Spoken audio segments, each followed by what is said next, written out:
hints and tips for people who are considering being parents. I made a list, and I asked you guys to make a list, either mentally or on paper.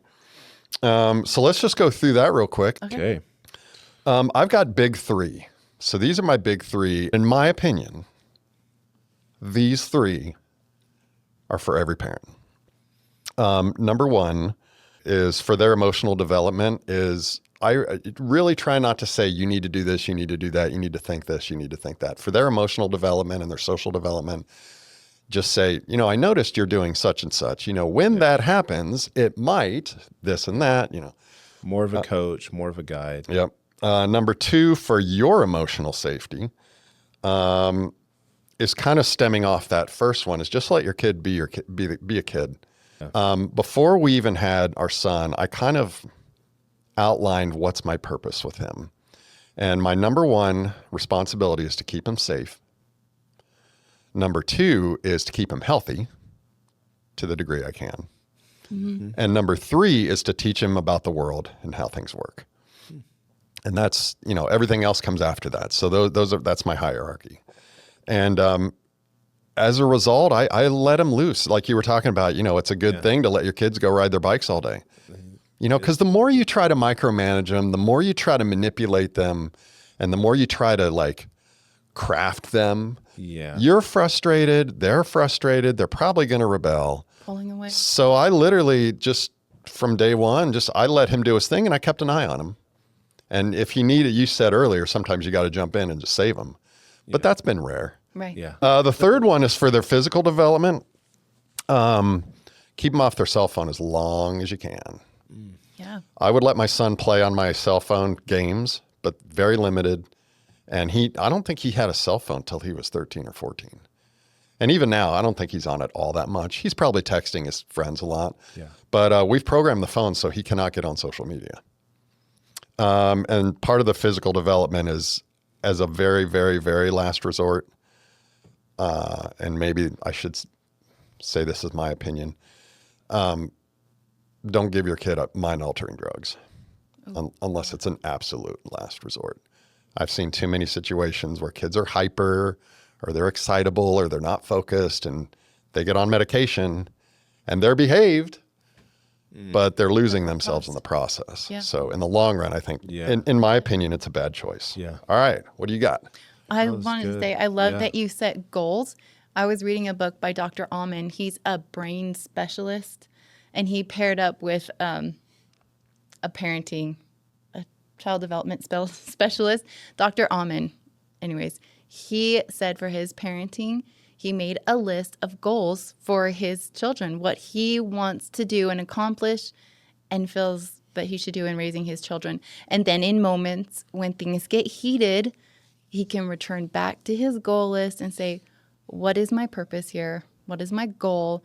And then can act or react accordingly so that his goals and his child's best interests are met.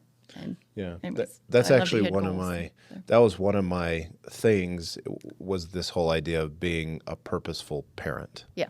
That is actually a really, I think that's what I had written down, was be purposeful in your parenting, be conscientious about it, have things that you're trying to accomplish, not to craft your kid necessarily, but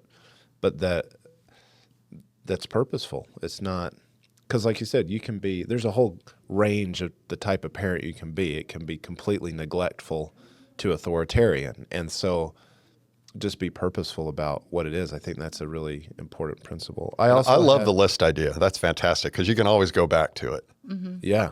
And then you can be consistent, and then it feeds into the trust cycle, and the kids can trust. Yeah. Mm-hmm. Yeah. And then I had empowered decision making, doing the best you can to help them learn to make decisions and to take ownership. And I also had being unified as a couple. Yes. Too, because I think, we don't have to get into the details or examples of that, but just being unified in your parent, and you can have different roles in that. I'm definitely more of the disciplined guy, and Ashley's more of the nurturing one, and that's just because that's kind of who we are. I'm less patient with certain things, and she's way more patient, and so we complement each other that way, but we're unified in the terms goal. of in our goal of being good parents and, Right. and approach. And we don't have her rules and my rules, you know what I mean, then create confusion for our kids. So Perfect. being That's unified. awesome. Yeah. So go ahead. What's your to-dos?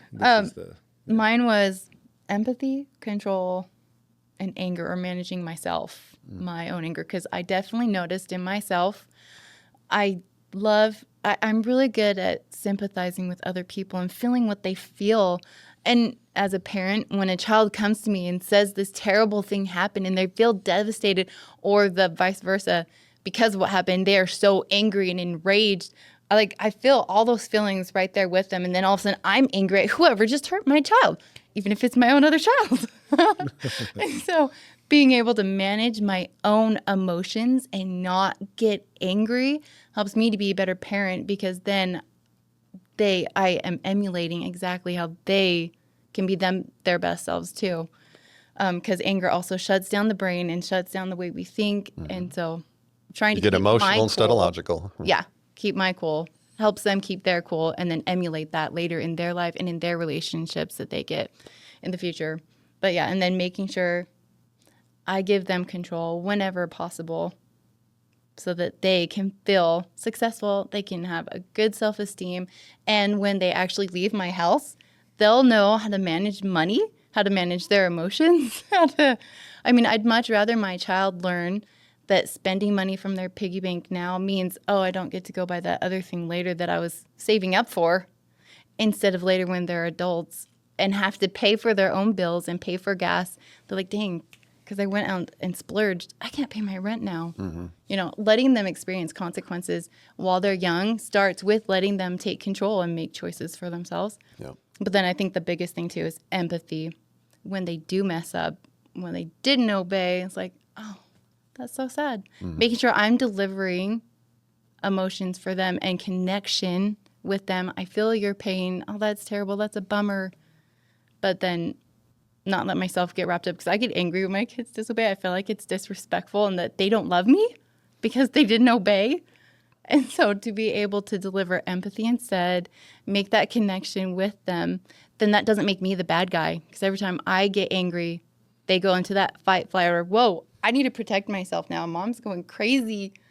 And so now all of a sudden I'm the bad guy instead of their action. So if I want their actions and the consequence to be the bad thing, I got to make sure that I deliver empathy sincerely and not sarcastically and not anger. But yeah, so.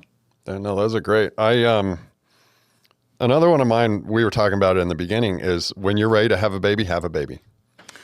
When you're not, don't. But when you're ready, because people second guess themselves, like, oh, am I really ready? And then you got the smart Alex out there. Oh, you're never ready. Yeah, you are. You don't know what to expect. Right. But when you're ready, you're ready. So I tell people all the time that if they're not ready, don't do it. But if you are ready, do it, because it's going to be the best experience of your life.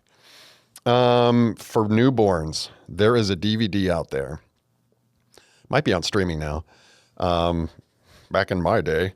It's called The Happiest Baby on the Block by Dr. Harvey Karp.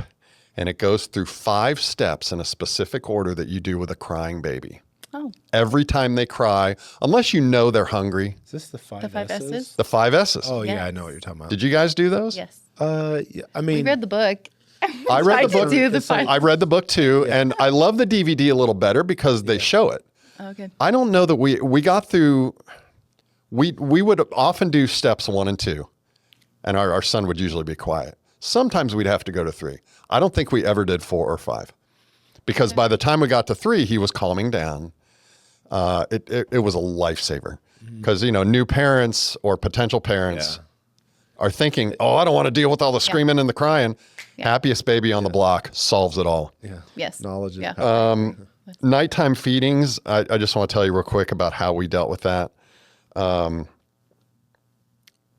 wife breastfed for the first 2 months, and he slept in our bedroom. We had a pack and play as his bed. So when she wasn't feeding him, we had her milk in the bottles, right? But we would decide we would either take turns getting up in the middle of the night, Or if I was off the next day or if she was off work the next day, that person would get up the whole time. So that kind of alleviates kind of the stress of who's going to get up now, we would plan ahead, like we would know who was going to get up. So that was the first 2 months. The second 2 months, we moved him in his nursery. Exact same procedure. We'd hear him on the baby monitor, go right in. We would feed him, put him back to bed. By the end of 4 months, we were getting pretty sleep deprived.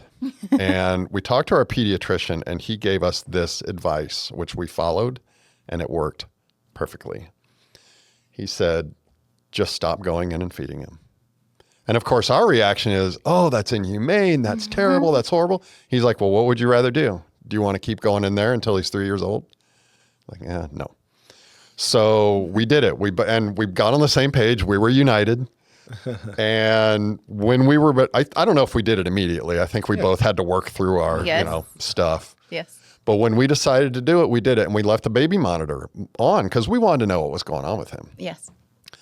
The first night he woke up. He woke up in the middle of the night and cried for 19 minutes. And it was hard on us. It was really hard. Yeah. And then he went back to sleep. The second night he woke up and started crying, 55 minutes. Oh, man. No. And each one of us would take turns going, oh, okay, I got to go feed him. Nope. We made an agreement. Yeah. Oh, okay. And then the other one, oh, I'm going to go feed him. Nope. Familiar. Yes. Right? And that was maybe the hardest thing we ever did parenting, is listening to him cry nonstop for 50, because it hurts. Yes. It hurts your soul. Feels like you're being a bad parent. Totally. And they're being neglected and they're lost and they're lonely and they're scared. Yeah, he's hungry. He finally was quiet. The third night, 10 minutes, that was it. Nights 4 and beyond, he never woke up again. Or if he did, we didn't hear him. So the 3-night rule, that's what our pediatrician said. He said in 3 nights, he'll be done. I'm like, no way, man. Yep, he was right. No processed or added sugar for his first year. We also had a schedule where we did certain things in certain order during the day. And it was so much easier for us as parents, like nap times. And right when he woke up from a nap, we did this. And then right after his feeding, we would do that. And it sounds rigid, but it was awesome. It's kind of going back to that list of things. Yes. Like, I don't know what to do with my kid now. Well, follow the list. Early on, I think, what is it, the 2 months, when they're newborn to 2 months, you keep them at home because of all the germs out there? I think it's 2 months. Yeah, something. As soon as 2 months hit, I took my boy everywhere. Running errands, going to the grocery store, and of course, taking him places, the parks or whatever. Yeah. But Yeah. and it's not that hard. You just make sure your diaper bag's filled with everything you need. And they're light enough that you can carry them around everywhere. And my last 2 is read to them early and often. And the second one, you already mentioned, is teach them about money. I started teaching my son investing at 4. He had a brokerage account at 10. It's awesome. The kid's going to retire before he's 30. And I couldn't be happier, right? Because then he could do the things he wants to do and not the things that he has to do.